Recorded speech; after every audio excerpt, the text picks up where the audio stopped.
नमस्कार तपाईहरु सम्पूर्णमा आज हामी दर्शन गर्ने क्रममा मोरङ जिल्लाको रंगेली स्थित संसारी माईमा दर्शन गर्न आइसकेका छौं। ल हेर्नुस् हामी एन्ट्री गरिरहेका छौं। यहाँको बजार पनि देखाउन गइरहेको छु। अब हामी एन्ट्री गर्ने क्रममा दुई साइडमै चाहिँ पूजाका सामग्रीहरू पाउने पसलहरू एकदम धेरै मात्रामा रहेका छन्।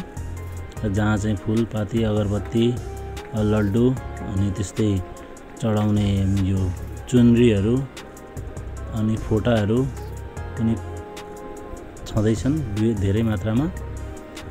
प्लस तपाईको यहाँ चाहिँ अब धेरै संख्यामा भक्तजनहरू तीर्थयात्रीहरू चाहिँ स्वदेश मात्र नभइकन विदेशबाट पनि भ्रमण गर्न दर्शन गर्न आउनुहुन्छ। हेर्नुस् हामी अहिले गेटमा आइसकेका छौं। गेटदेखि प्रवेश गर्ने क्रममा छौं। प्रवेश गर्दा देब्रे साइडमा चाहिँ तपाईको शुद्ध पिउने पानी र हात खुट्टाहरू धुने पखाल्ने धाराको पानीको पनि व्यवस्था गरिएको छ। तपाईहरु सम्पूर्णले अब हात खुट्टाहरू सफा सुग्घर भएर चाहिँ धोएर अब दर्शन गर्न सक्नुहुन्छ, पूजा आराधना गर्न सक्नुहुन्छ। र हेर्नुस् त भुइँमा पुरै ब्लक राखिएको छ र देब्रे साइडमा मैले अघि भने चाहिँ हेर्नुस् यहाँ शुद्ध पिउने पानी को व्यवस्था छ।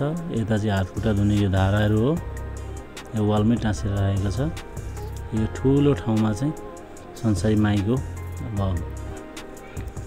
मन्दिर रहेको छ, जुन चाहिँ एउटा वृक्षको मुनि छ। एउटा वृक्ष जो चाहिँ धेरै फराकिलो छ, यसका हाँगाहरू चारैतिर फैलिएका छन् र त्यो हाँगाहरूलाई अड्याउने क्रममा चाहिँ बाँसका टेकाहरू राखिएको छ र त्यसलाई सुन्दर रूप दिनको लागि रङ रोगन पनि गरिएको छ।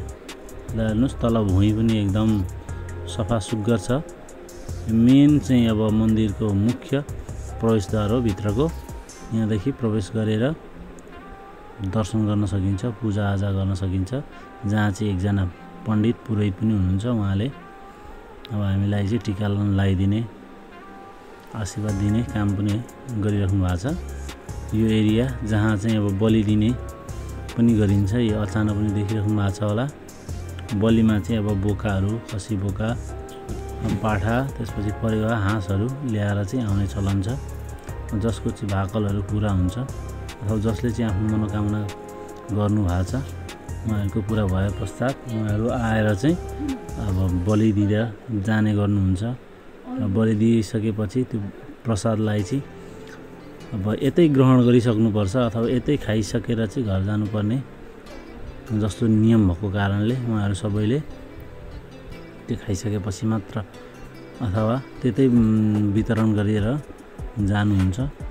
खासमा यहाँ चाहिँ तपाईको मंगलबार र शनिबार धेरै जनसङ्ख्यामा चाहिँ दर्शनार्थीहरू आउनुहुन्छ, दर्शन गर्नुहुन्छ। पवित्र मनले पूजा आराधना गरिन्छ र आफ्नो वर मागिन्छ भने पूरा हुन्छ भन्ने विश्वास रहेको छ।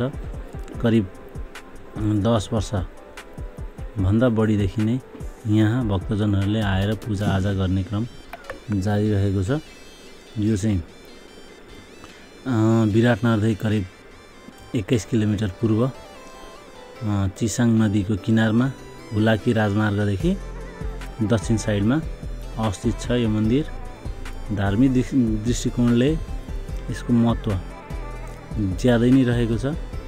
श्रद्धालु भक्तजनहरू हजारौंको संख्यामा विदेशबाट आएर दर्शन पनि गर्नुहुन्छ। विदेश भन्नाले चाहिँ इन्डिया, भारतबाट आएर दर्शन गर्ने क्रम नै जारी छ। यो बोर्डरकै नजिक रहेको कारणले गर्दाखेरि अब दर्शन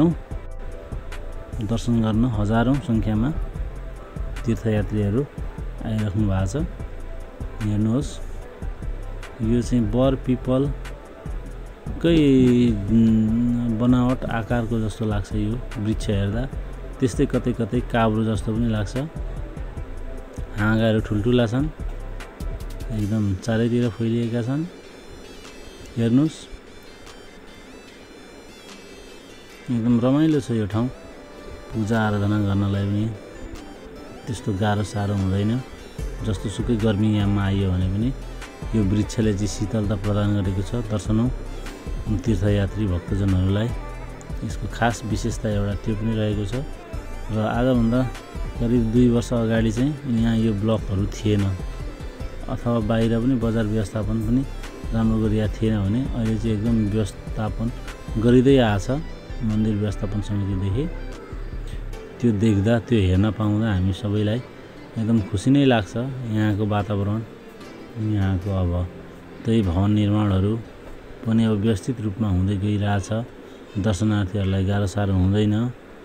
त्यस्तै यहाँ आउँदाखेरि अब आफ्नो मोबाइलहरू अथवा क्यामेराहरू राम्रो छैन, गतिलो छैन भने पनि फोटो खिच्न सक्नुहुन्छ। यहाँ केही शुल्क तिरेर साथीहरूले यहाँकै नजिकैको बासिन्दा अथवा व्यापारी साथीहरूले DSLR लिएर आउनु भएको छ। जतिवटा फोटो भिडियो पनि बनाएर आफ्नो मोबाइलमा ट्रान्सफर गरेर लिएर जान सकिन्छ। त्यो पनि एउटा सुविधा राम्रै हो। केही वर्ष यता अहिले विभिन्न मन्दिरहरूमा तीर्थस्थलहरूमा यो क्रम, यो ट्रेन्ड चाहिँ एकदम जारी छ। जहाँ पनि आफू गइन्छ नि फोटो खिचाउने अथवा सफ्ट कपी हार्ड कपी प्रदान गर्ने गरिन्छ। ल हेर्नुहोस् त माथिदेखि संसारी माई भगवतीको दृश्य कस्तो देखिरहेछ हेर्न सक्नुहुन्छ। एकदम राम्रो छ। यो हरियाली छ। एउटा वृक्षमुनि मन्दिर र फराकिलो ठाउँ छ। यो चाहिँ मन्दिरको बाहिरी दाहिने साइडतिरको बजार हो, जहाँ चाहिँ अब मेला पनि लाग्ने गर्छ। विभिन्न किसिमका सामानहरू पनि पाइन्छ। त्यस्तै गरी यसको परिसरमा बगैँचा पनि रहेको छ। मनमोहक दृश्य चाहिँ यहाँ माथिदेखि हेर्दा देख्न सकिन्छ मन्दिरको। अहिले चाहिँ हामी यो दृश्यमा बजार एरिया हेरिरहेछौँ। बजार एरिया एकदम व्यापक ठुलो छ। पसलहरू पनि धेरै नै छन्। यहाँ चाहिँ मेला लाग्ने गर्छ। खासमा चाहिँ मङ्गलबार र शनिबार, बिहिबार पनि त्यति नै हुन्छ। हेर्नुहोस् त मन्दिरमा चढाउने प्रसाद लड्डुहरू, फुलपाती यस्तो एकदम सजाएर राख्नु भएको छ। अगरबत्ती नरिवलहरू। यता पनि एकदम यो भवनहरू चाहिँ एकदम हाइट उठाएर चाहिँ बनाएको छ। ट्रस्टहरू त्यही किसिमले लगाएको छ। यो बस्ने ठाउँहरू पनि छ। जाडोको समयमा घुम्न आउँदा चाहिँ यो एरियामा अलिकति राम्रै हुन्छ। घाम लाग्ने ठाउँ खुल्ला छँदैछ। गर्मी भएको खण्डमा चाहिँ यही ट्रस्टमा गएर बस्दा होला नि हुन्छ। अथवा मन्दिर परिसरभित्र पनि अब शीतलता प्रदान गर्ने वृक्ष छँदै नै छ। अब यो धार्मिक क्षेत्र चाहिँ राम्रैसँग अब अगाडि बढिरहेछ।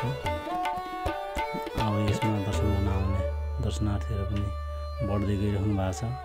ट्रेन नि बढ्दो छ। दर्शन गर्न यो छिमेकी जिल्लाहरूबाट पनि धेरै मात्रामा आउँदै हुन्छ।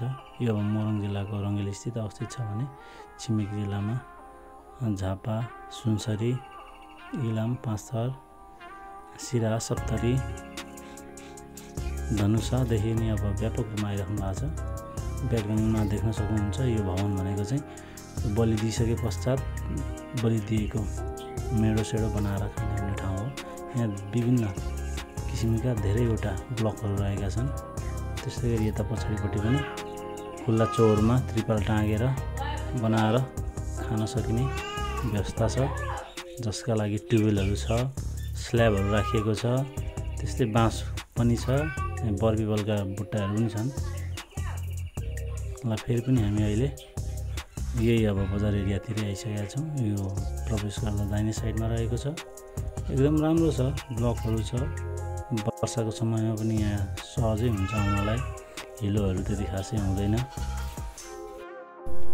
यस प्रकार तपाईँहरूले पनि अब यहीँ कतै हुनुहुन्छ भने आएर भ्रमण गर्न सक्नुहुन्छ।